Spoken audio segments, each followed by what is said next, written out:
The way I read this procedure, and I think you recognize this, it takes away a judge's discretion. Is that correct? I think as a prosecutor and attorney, I'm a little concerned about the part where it says that hypothetically, if a court was to determine that that the defendant was a victim of human trafficking, domestic abuse, or sexual abuse, that now you go to a whole new sentencing structure, that quite definitely is taking away, in my view, the discretion of a Superior Court judge. Because you're already expecting a Superior Court judge to exercise their discretion where they can in imposing and taking factors into account in sentencing, deterrence, rehabilitation, incapacitation, or just plain, punishment.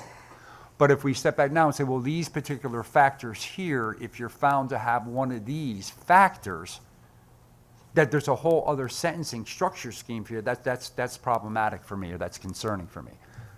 Because then you'll have other situations, well, how come that wasn't taken into account for myself?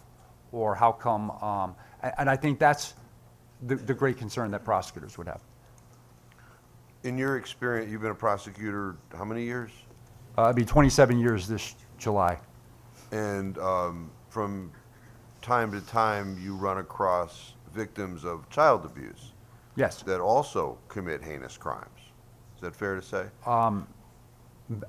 Victims of, I have prosecuted victims of crimes. I have prosecuted defendants who themselves have been victims of crimes at times. Yes. Sure. In the past. Victims of child abuse. Child abuse, sexual abuse, kidnapping, trafficking, yes.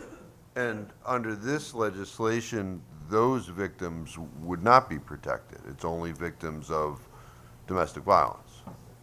So you get two similarly situated individuals. You have the child abuse is not domestic violence, it's a neighbor. Yes. Okay. Abuses a child physically. They're a victim of they're not a victim of domestic violence. They're not a victim of sexual assault, but they're a victim of child abuse. And then they go to perpetrate a murder. They are not protected under this language. You would agree? That would appear so. So I think what you're indicating is that if you're accused of a crime now, and in the past you've been the victim of sexual abuse, that could be taken into account differently than if you're the victim of just child abuse.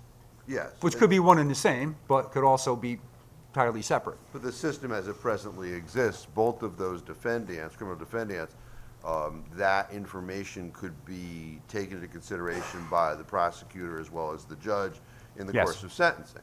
If this legislation was to pass, though, the victim of domestic violence would be given a leg up as opposed to the victim of child abuse.